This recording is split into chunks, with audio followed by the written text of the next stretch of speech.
sometimes you just got to get up, go out and run. You know, I was 4 months out from heart surgery. 5:30 this morning, did I want to get up? Hell no. But I thought back to those 4 months, lying in intensive care, HDU, not being able to get up, not being able to walk, and it spurs me on. So, you know, whatever's within your limits, go out and do it, go out and push yourself, see what you can do. Update video time, running. Hate running. Obviously wanted to give an update on the fitness side of things, how things are going. It's now, can't even remember what month it is, it's July. Operation was in February, so we're coming up to 5 months post-op, so coming up to 20 weeks post-op. You know, it seems such a distant memory now. You know, I was looking at photos earlier, just, you know, trying to remember like what, you know, where I'd come from and where I'm at. You know, it's really good. You know, it's really good to see that, and with everything else going on in the world, you kind of completely forget that you've had heart surgery. So it's a good thing and a bad thing as well. You know, you don't want to forget. You know, you've been through a lot, and you know sometimes you do forget and you push your body a little bit too far, and it does let you know pretty quickly. So yeah, I think one of my last videos, it was like a long update. This isn't going to be a long update. It's just more focused on sort of the health and fitness side of it, and where I'm at now versus where I was a couple of months ago. So started running. That was one of the things I decided I was going to do. It's a bit of cardio exercise post-op. Hate running. I don't think anyone enjoys it. When I'm doing it, I actually like it, I must admit, but the thought of doing it, the thought of getting up early, the thought of it raining and getting wet and just being tired and getting exhausted doing it, I don't think it's an enjoyable thing to gear up to doing it. But when you're doing it and after you've done it and you've achieved what you wanted to achieve, it is a pretty good form of exercise. So I did my run, my first run in April. So it was pretty much around a 6-week mark, maybe just before 6 weeks post-op. I did a route that just so happened to be 3.6 kilometers. And my aim on that run was just to not stop. You know, I didn't care how slow I went. It wasn't about being quick. It was about that stamina, mind over matter, and just proving that I could do this distance without stopping, so without walking. So it was quite a slow jog, so I certainly wasn't breaking any world records, but it was all about not stopping. Then after that, it was doing that same route, but trying to go a little bit quicker, a little bit faster. And that really formed the basis of my sort of cardio exercise post-operation. And I did see some good changes, certainly in my heart rate while running. You know, it was quite high initially, and then doing that same distance, going quicker, I was actually seeing a reduced average heart rate where my heart was getting used to that exertion and that type of exercise. So it was improving there. So some good, you know, some good improvements seen there. And then I decided to do a longer run. So it was almost double. Well, it was over double actually. So it was about 7.3 kilometers. And I'd done that straight off the back of just doing a 3.6 kilometer run. And in the morning, when I tend to run, you know, I got up and I was thinking, I'm crazy. I'm going to do a 7.4 kilometer run, and I've only done a 3.6 a couple of times. That's a hell of a distance to go. And I was like, no, stuff it, I'm just going to do it. I'm going to do it with the same mentality that I'd done the other runs, not stopping. Really didn't care how long it was going to take me. I did not want to stop. And it was such an achievement. And when I got about halfway, just before I started coming back on this loop that I was on, you know, I was laughing to myself as I was running. I was thinking, a few months ago, I had open heart surgery. I could barely move. I couldn't get out of bed without being in excruciating pain. And here I am running, you know, in the morning, over 7 kilometer run. You know, it was fantastic. You know, where I've come from, where I'm at. And you know, I've continued on that route. So I've done that over 7 kilometre run and the other 3.6 kilometre run, and I try and at least do each once a week. You know, so it's obviously just over 10 kilometres a week I'm running, and this is from me, and I hate running. You know, this is I did a charity run back in 2011. So quite a while ago now, and that was the only time, gearing up for that run was the only time that I'd done any sort of training for long distance running, and it wasn't even that long. It was like a 10k run, so you know, it certainly wasn't marathon distance. So that was the only time I'd done any sort of running. And when you're in the rhythm and the routine of running, the benefits are fantastic. And when you're doing it, you're thinking, oh, I can't believe I didn't do this sooner. You know, I need to keep running. You know, the feel-good factor, how you feel in yourself, the benefits to your body and your mind.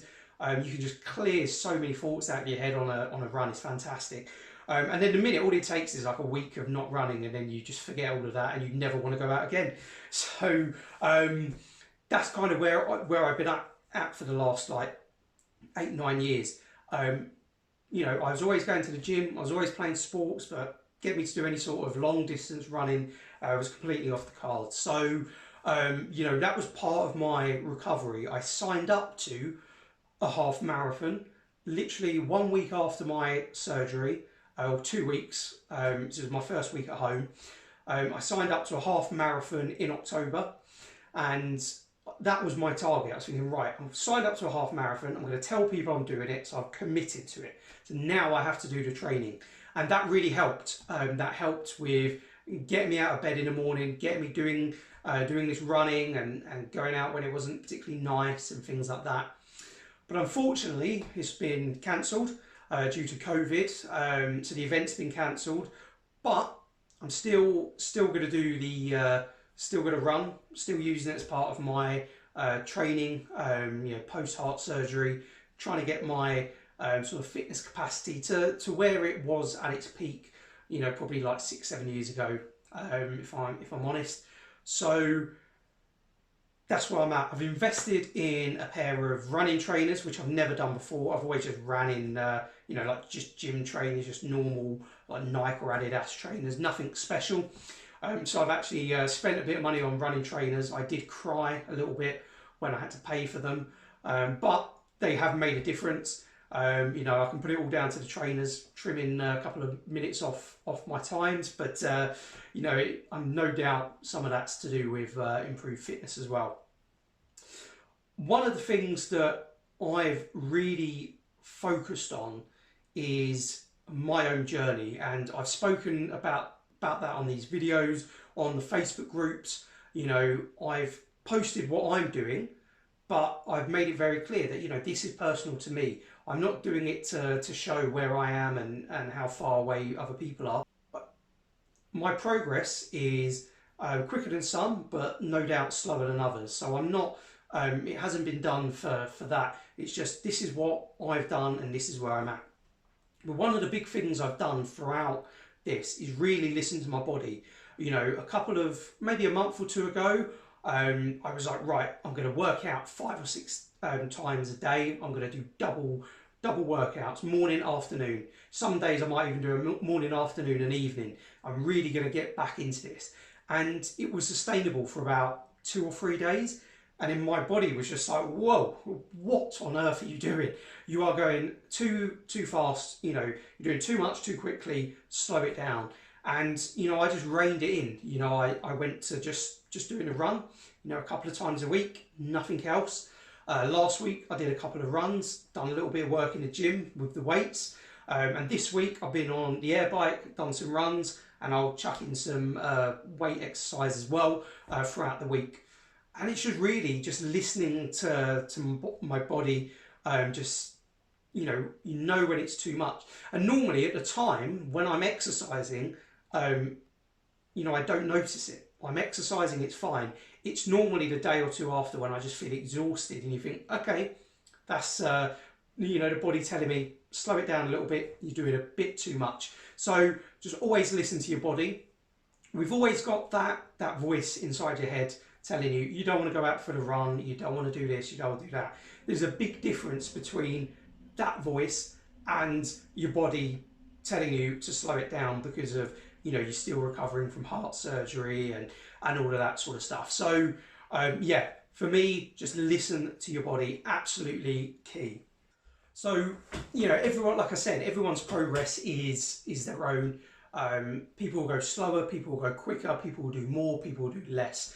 You know, I think age is a factor, no doubt about it. You know, I'm still relatively young to have had the surgery I've had, but also I looked after myself pre-surgery, and I've mentioned in a video before, and I think that's played, I have no doubt it's played a part in my recovery.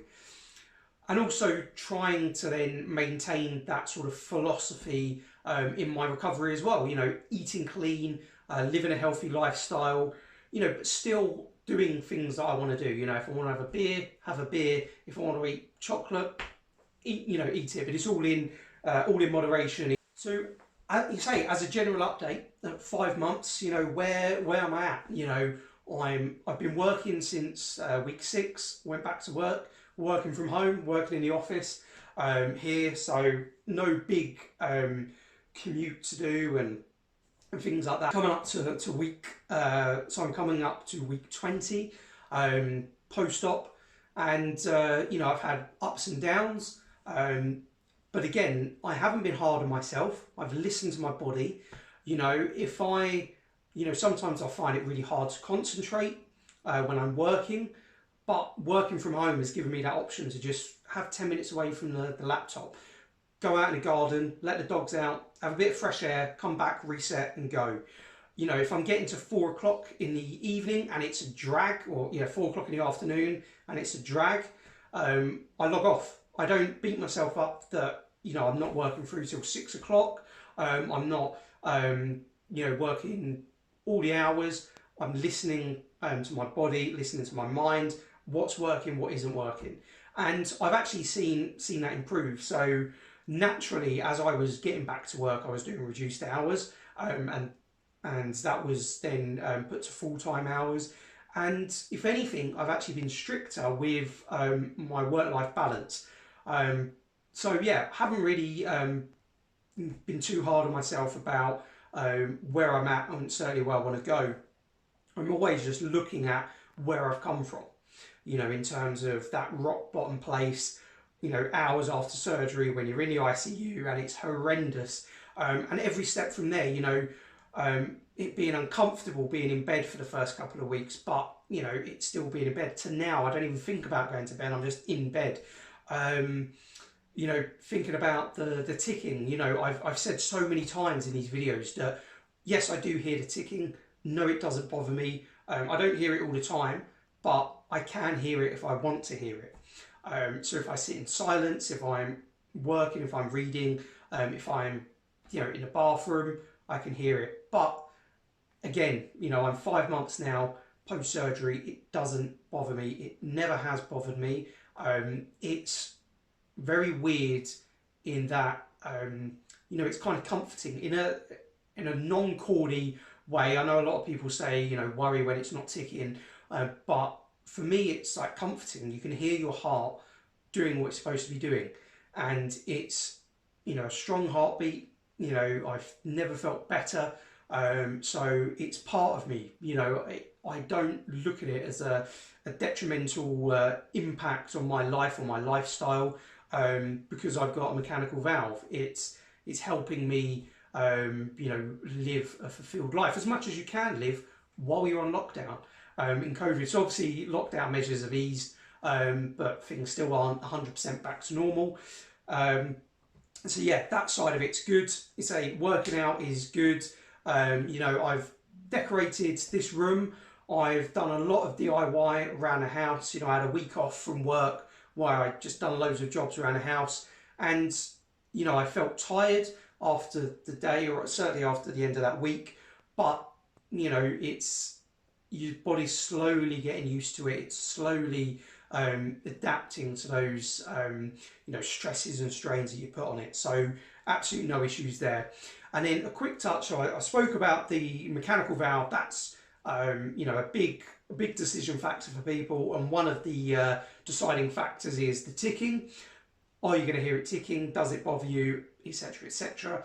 Like I say, I've got quite you know, a pounding heart rate. I think it's quite you know, a strong heart rate, strong heartbeat, whatever you want to call it, and it really doesn't bother me. I hear it when I want to hear it. I can hear it if I'm in silence and reading, but it's nothing more than like a reassuring sound.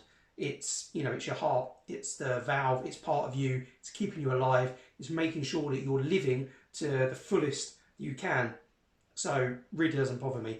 The other aspect of the mechanical valve is, of course, the use of anticoagulation medication. So in the UK, it's warfarin. In the US and other areas, it's Coumadin. Again, hasn't been an issue for me. You know, I've said in the other videos that it wasn't an issue, but obviously I was at the early days, early months. I'm at, you know, month 5, still not an issue. So I have had some issues with my warfarin, my INR levels being all over the place. So the first 6 weeks post-op, perfect, absolutely in range. It was probably annoying for anyone seeing these videos who have been through those, you know, the pains of trying to get your INR in range, but you'll be pleased to know that I then had 12 weeks of being out of range. So yeah, first 6 weeks, perfect, in range, and then suddenly, when I didn't have access to the anti-coag clinic and I had to have blood tests taken, I was out of range, and I was 1.7 consistently. I went down to 1.6 maybe 1 week, but either 1.7 or 1.8. And no one seemed to care. You know, it was the anti-coag service were giving me an update every time I had a blood test, and they would increase my warfarin dosage by the tiniest amount. It would be a milligram extra on Saturday and Sunday, or a milligram extra every other day, and it didn't really have an impact on my INR at all. My cardiologist said, yeah, it's not great, you're not in range, but, and again, don't know other people's advice, but this is what I've been told, because of the position of the valve, because it is in the aortic position, that it's subjected to a higher pressure and blood flow. Because of that, and because of the flow of the blood, it's more turbulent and there's a higher pressure going through, the likelihood of developing a blood clot on the valve at that INR level is quite slim. They still wanted me to be between 2 and 3, but she said, look, 1.7 isn't the end of the world. Let's work on it to get you to 2, but if it was in the mitral position or another position where the blood flow is at a lower pressure, you're probably at a higher risk. But let's get you there regardless. She was talking about, I believe it's Lovenox injections or Clexane in the UK. So she was talking about giving me Clexane injections to supplement the fact that I was outside of my range. But the issue is, because there was no anti-coag clinic, no one could show me how to self-administer the Clexane injections. So the pharmacist at my local GP, and my general practitioners, my doctors, said, yeah, I can prescribe them, but you don't know how to take them, so I'm not going to prescribe them. I couldn't get to the anti-coag clinics, it didn't work, so I was sat in limbo for weeks, and I've basically been told, you know, if you do drop below 2, you need Clexane injections, but we can't give them to you because you've never been shown. So a bit of a crazy situation, but you know, I was still having blood tests every week. Every week there was no difference. You know, I was eating so consistently, I was recording everything I ate, everything I drank, any activity I did, yet my INR didn't change.